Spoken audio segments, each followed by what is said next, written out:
ready for football season, Keith? I am ready. Hall of Fame game last night. Oh, it was so good. Football is here. Dude, it's Trey August. Lance looked nice. Oh, yeah. Amari and Hampton? Yeah. Canton, Ohio never looked so good. Take him in fantasy. You think so? Oh, That's your early pick? Yeah. Are you ready? Let me ask you a question. I'm not. Are you ready? No, I am not. To bail on Breslow. You were Prez bro for the longest time, and I always looked at it a little side eye. I was like, yeah, he had a good offseason, but I don't trust him. I'm Brez Pro. You were Brez Pro. Pro Brez. Pro Breslow. Pro Breslow. Yeah. There's no way. And we were counting it down yesterday. We were like, all right, you're running out of time to stay on Team Breslow. And it went down to the bitter end, and they did nothing. Here's what you can't trust Craig Breslow on, Keith. Anything. No, not anything. Anything. The trade deadline, I'm out on ever giving him the benefit of the doubt on the trade deadline. I have a warm take for you. Last night was such a, never mind the near Joe Ryan acquisition, that whole fiasco. We'll get to it. I can't relive that. But, yesterday was so bad. How bad was it? It might have been worse than last year's deadline. That was my warm take. Okay. Last year, they got more at the deadline than this year. Last year, they got Danny Jansen, James Paxton, Lucas Sims, and Luis Garcia, and Quinn Priester. This year, they got Steven Matz and Dustin May. They didn't add a single bat. They just added a stick last year. They didn't add a stick. Fine. This is a sad day. It's a bad day. I'm with them. It's a sad and bad day. There's no doubt about that. I was both. These are two things happened yesterday. I was infuriated, and then I was laughing about it. I was almost like, this is comical. This is some of us maybe fell for it a little bit. I was bracing myself, admittedly. I was like, I don't know. Remember you asked me yesterday, I'm like, it's going to be Charlie Morton or nobody. They didn't even get Charlie Morton. Nope. In retrospect, couldn't even get him. In retrospect, I kind of wish they got Charlie Morton. I'd much rather have Charlie Morton. Some of these guys look a lot better today. Like a Nick Pavetta looks a lot better today than he did yesterday. Yeah, I still don't want him, but whatever. You got Dustin May. I take him over Matson May. Yeah, but I was like, here's why I think it's worse than last year. Yeah.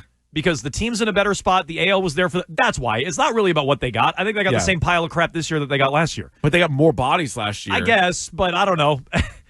Maybe the bodies stunk. More crap might be worse than less crap.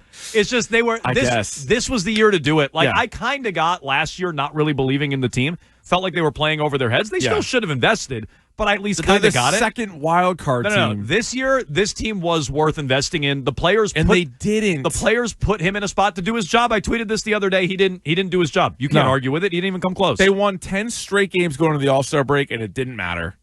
Didn't matter. They beat the Dodgers. They beat the Twins. Maybe should have swept the Twins, whatever, but they at least won that series. They were a playoff team with the division insights, and they just laid down and just fell asleep during the trade deadline. Meanwhile, Seattle's way better. Texas is way better. The Yankees are way better. Everybody under the sun got better. The Red Sox added two guys that may or may not even impact the team at all. Correct. It kind of is. I feel like it is. Craig Breslow should be embarrassed if he can even feel that emotion. I'm not convinced that he can. Did he sound embarrassed this morning? No, he sounded like he always does. The dog with his tail between his legs. Yeah, it's consistent, though, Keith. He never gets too high, never gets too low. That is fair. He's right down the middle. That is fair. It's a human metronome is what he is. It's terrible. I just feel like the Red Sox spit in our faces, and not in the good way, like Haley Steinfeld in Sinners. No, not like that. This was in the bad way, spitting on the face in a bad way. And you talk about me talking about that. Well, no, it's a good scene. I was rewatching it the other day, but I just think that I got my hopes up for the team, not necessarily for the trade deadline, but for the team. I liked this team. I thought they could be certainly in the playoffs, and then at that point, a World Series contender. And they had things going for them. They have what I think is a pretty good farm system. They have what I thought was a few extra bucks to spend after the Devers deal. So you're like, all right, this is it. This is the time to strike a deal. They said they wanted impact players, and they were going to target impact players, and they didn't get any. This was a mistake. This is awful. No, but there's no other way to spin it. Breslow saying impact starters, and maybe he left himself some wiggle room. He's like, we're not going to get anything that's not. We're looking at impact starters. Well, you didn't. You might can look at them all day. Go ahead. You can look at whoever you want to look at. Standing there with the bat on his shoulder. Yeah. So, look, I had faith he would do Backwards it. I had faith he would do something at the deadline. I was wrong. Dead wrong. I thought he would add at least a Merrill Kelly type. Yeah, I felt that way yesterday. I think he's in over his head. I don't think he knows. I think just like Heim Bloom I don't think he's like Panics high and at the Bloom. deadline. I'll still stand by this. I don't think he's like high and Bloom. Just because he traded for Garrett Crochet doesn't mean that he knows what he's doing. I don't think it's a great trade. He still gave up a top 10 prospect yesterday. The kid they traded, Tibbs, is a top 10 prospect in their system. So he still did that. I still think he's way more aggressive than Bloom. Top 5. I think he was their 5th prospect. Okay, whatever. He was? Even higher. Yeah, he was one of their bigger. But he was a bum when they got him. It was like, he stinks. Trust me, they should have traded more prospects. Yeah. He's way more aggressive than Bloom. I think that's unfair. But this deadline is about Breslow. No doubt about it. Yes. A lot of people, but you say, yes, we agree on this. Oh. But not many people agree. I heard them all morning ripping Henry, which I'm fine for doing. Yeah, rip Henry. That's fine. Henry, garbage owner these days. Yeah. Trash, absentee, garbage owner these days. Does not care about the team. I don't apply yesterday to him at all. They're $10 million under the luxury tax. Yeah. Breslow had the opportunity to add salary, and he did it. Yeah. So not getting Juan Soto in the offseason is all on John Henry. To me, but not making a trade and acquiring Merrill Kelly or someone or any of those closers that moved, that is all 100% on Craig Breslow. The wormy thing for me to do today, and trust me, I thought about it, is to put it all on Henry and say Breslow is handcuffed. I don't believe that. Breslow balked. Breslow didn't want to pay what it took. Breslow couldn't get it done. I thought he would. I was wrong. So if John Henry doesn't spend in free agency, if they don't spend on Pete Alonso, Kyle Tucker, whatever, Merrill Kelly, some of these rental pitchers that they wanted and didn't get. If they don't spend in the offseason, that's Henry. They had $10 million to play around with under the luxury tax yesterday, and the GM didn't use it. That's on him. I don't trust the ownership. Yeah. I don't like the direction of the ownership. Yesterday was not about ownership. Do you think John Henry knows who any of the top prospects are? He does not. Of course not. He does not. I don't think he knows half the roster. He's like, hey, Craig, Peyton totally better stay. So, like, you can't touch nonsense. Franklin Arias. Because that gets thrown at me, too. It's like, oh, well, John Henry doesn't want to take on payroll, and he doesn't want to give up draft capital. He has no idea about these prospects. It's all about Breslow yesterday. 100%. And we're not the only ones who feel that way, Keefe. I know you heard this, but just in case you missed this is amazing. This was Craig Breslow. Welcome to the show. Thank God he wasn't in person. He might have been ripped limb from limb. He might not have made it out of there. Limb from weak, limb from limb. Good timing for the front office report. Great timing for the front office report. I tuned in. I wanted to hear how it went, and it was a bloodbath. This is the crowd welcoming Craig Breslow to the Greg Hill Show this morning on the front office report. Guys, Craig Breslow, the chief baseball officer of the Boston Red Sox. Hi. Good morning. Good morning, Craig. Good morning. Yeah, great morning. Yeah, it's a great morning. Not for you. Not for Red Sox fans. There were a few times, too, where the crowd was like, yeah! There was like one of these, like, gotcha questions, which Breslow deserved. I mean, yesterday's embarrassing. It was terrible. It's a complete failure. Grade it real quick. Keith, how do you grade the deadline? F minus. F minus. F minus. It's the worst. Terrible deadline. I guess they kept Duran. Well, so there's that. That's true. And that was really just like a lot of rumors, and like the Padres really wanted him. But so they didn't trade Duran for prospects. That would have been the only way it would have been worse. It was just a couple of scrubs like they acquired last year. But to your point, it feels so much worse this year because the team's in a better spot. And we're like, if you had added a number 2 starter, just that alone, you might be a World Series contender. If you added a big stick, you might be a World Series contender. Certainly, if you added both, I mean, look out. You added none of it.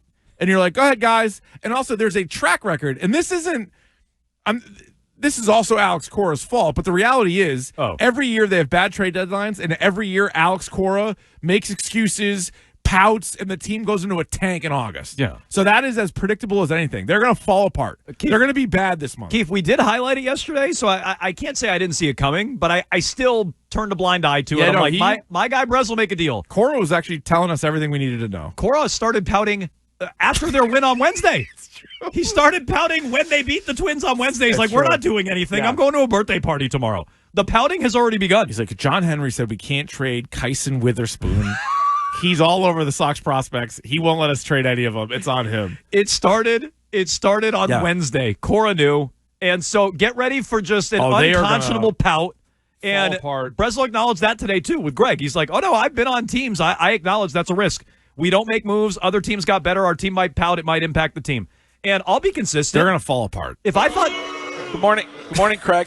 Good morning. It's a great morning. It's a great morning. The best morning. Thanks for letting me down. Like, no one was let down more by Craig Breslow than me. Bad. I've had the guys back. No one was more let down than me. I fought for this guy. I've argued for this guy. Sure you have. I thought he is different than Bloom, but he's way closer to Bloom than I thought. He is not different trade deadline wise. I'll give you off season, which is part of the job. He might not. In fairness, he might not even be as good as Bloom. At least got Schwarber 1 year. Fair. Okay, so you just He gave up nothing. Like he didn't even give up a prospect like Tibbs. He gave up nothing to get him. But at least he got a good player one time. And in hindsight, he did trade Christian Vasquez for Willie Abreu at the deadline as well. Yep, that was a win. Chaim Bloom's actually looking better as it goes on. That was selling. I don't want to give him too much credit for that. That was bad. That was a good deal. That was middling. They sold a piece. They kept the pieces they could have gotten more for it. So no, Chaim Bloom was a disaster for the most part every deadline except for the Schwarber deadline. But we're talking about the 22, 23, 24, and now the 25 season. That's 4 straight years where they've had horrible deadlines, which have coincided. We haven't played it yet, but they've coincided with losing records in August. And even in 21, they actually had a losing record in August, but they turned it around in September. And then a bad second half, and then missed the playoffs. And when you factor in the other teams all around the Red Sox improving, it feels like it's going to be deja vu again. And it was controllable. If they added a couple of pieces, I feel so much differently about this team. Well, at least Craig Breslow, when he's not making trades, he's very clear and concise in explaining it, Keefe. Always. I heard Bradfo say this yesterday on their trade deadline special on Nesson. He sat down with Arcan last night as well. You can listen on the Odyssey app, AUDACY. Get it on your phone, free, easy. Take it with you wherever you go. You can listen on the iHeartRadio and TuneIn apps as well.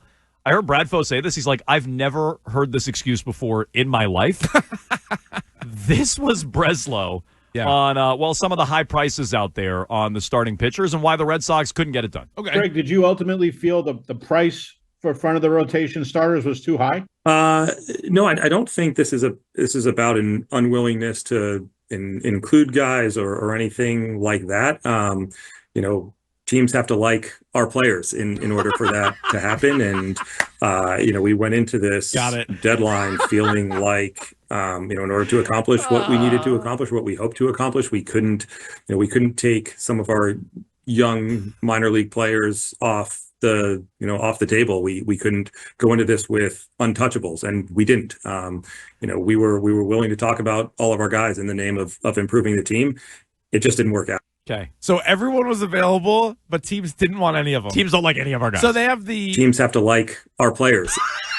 They have the 7th ranked minor league system, don't they? In all of baseball, according to the updated ones. Yeah, I don't know where they. I think it was. It's still a well-regarded system. I think it was 7th. Now again, give or take, but it's not like it's not the Bruins farm system. It's regarded as a very good system, and I mean even higher than some of the other ones that all made moves yesterday. It's one thing if you're like, hey, trade deadline came and went, and like sometimes in the NFL, like nothing really happens. No, there were a lot of deals done. Oh my God, they don't like our players. They don't. Awesome. Other teams have to like our players. Try getting better players then. Get better players. Do me a favor. Good gravy. So he actually explained it better this morning with Greg. He's like, teams have to like our players. ... better than they like other offers, which makes a little more sense. No, but but that's what he said, and the cat's out of the bag. And like this is something I can't defend Breslow on. Interpersonally, right? Like, I don't mind that he fired a bunch of old-ass scouts. Yeah. I don't mind that when somebody called him a stiff, he fired him. Like, I don't mind any of that. Like, I'm not bagging him on that. I'm bagging him on the bad deadlines. Well, the bad deadlines, and now you have to explain it.